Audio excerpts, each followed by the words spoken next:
So you're learning Spanish, right? And you've probably run headfirst into a brick wall called the verb to take. You look it up, and suddenly there's this whole list of Spanish words staring back at you. It's confusing. Well, stick around, because in the next few minutes, we're going to make it all make sense. See, in English, to take is our super flexible do-everything verb. But in Spanish, bam, that one little word explodes into this whole family of very specific, very precise verbs. It looks intimidating, I know, but trust me, there's a really simple logic hiding in there. And that leads us to the million-dollar question, doesn't it? The one every single Spanish learner asks. When you actually want to say you're taking something, which one do you pick? It's a totally fair question, and it's exactly what we're here to clear up. And we've got a clear roadmap to get you there. First, we'll look at the problem itself. Then, we'll break down the verbs into logical pairs based on what you're actually doing. We'll also cover a huge regional difference that you absolutely need to know, and then we'll wrap it all up with a new way of thinking that will make this second nature. All right, let's dive into our first section, the to-take problem. And here's the big takeaway right up front. The secret is to stop trying to translate. The real key is to focus on the action. This right here is the golden rule. You have to get out of the habit of thinking, okay, how do I say take? And start asking yourself a different question. What am I actually doing? Am I physically grabbing something? Am I carrying it somewhere? Am I drinking it? Because once you identify the action, the right verb just clicks into place. So let's put this idea to the test with our first action-based pair. This one is all about moving something from one place to another. It's all about direction. First up, we have llevar. The easiest way to remember this one is to think, take it there. It's all about moving something away from where you are right now. So you'd say, llevo a los niños al colegio. I'm taking the kids there, to the school. And the other side of that coin is traer. If llevar is to take something there, then traer is to bring something here.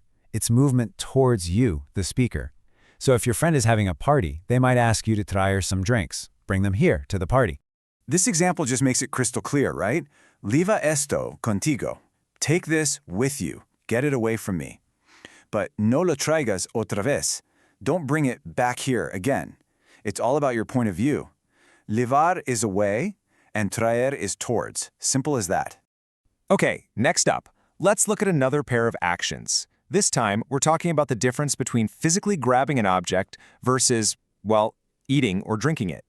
All right, for the simple physical act of grabbing something, picking something up, we use coger. You're in a library, you see a book you want, you reach out and you cogí un libro. It's that direct physical taking of an object.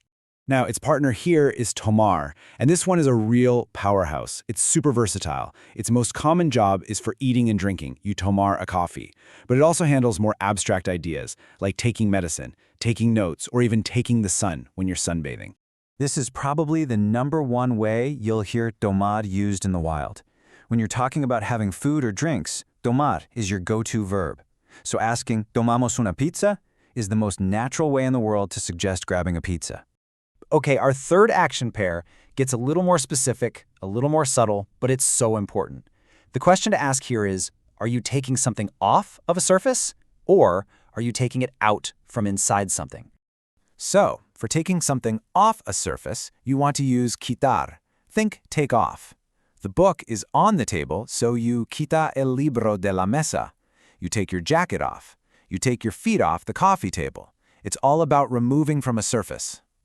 But if what you're taking is inside something else, like a box or a bag or a room, then the verb you need is sacar.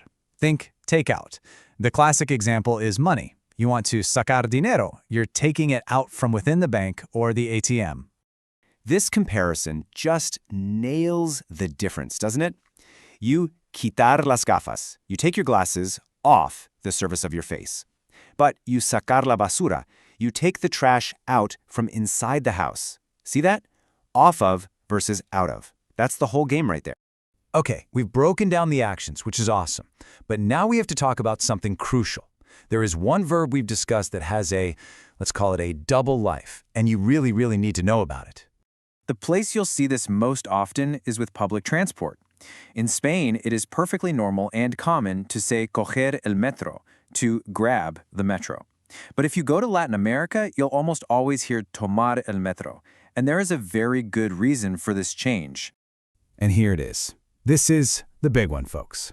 While coger is totally innocent in Spain, in most countries in Latin America, it is a vulgar slang term for having sex. So yeah, if you're in Mexico or Colombia and you proudly announce that you're going to coger a taxi, you're going to get some very strange looks. So, easy rule. When in Latin America, just use tomar for transportation, please. Whew, okay. Now that we've hopefully saved you from some future embarrassment, let's put this all together. Let's build a simple, repeatable process you can use anytime you get stuck. This is it, your new mindset in 3 easy steps. First, just pause. Fight that instinct to immediately translate the word take. Second, ask yourself the important question. What is the real-world action here? Am I carrying something away? Llevar? Am I drinking something? Tomar? Am I taking it off a surface? Quitar? And third, once you know the action, you choose the verb that matches. Done. And by doing this, you're making a massive leap forward. You're not just swapping words anymore. You're starting to think about the meaning behind the words, about the action itself. You're starting to think a little bit more like a native speaker. So I'll leave you with a quick challenge to lock this all in. Imagine you see a book you really want, but it's on a high shelf. You need to get it down. What's the action you're performing, and which verb are you going to use? Think about it. Once you can answer questions like that without hesitating, you've got this.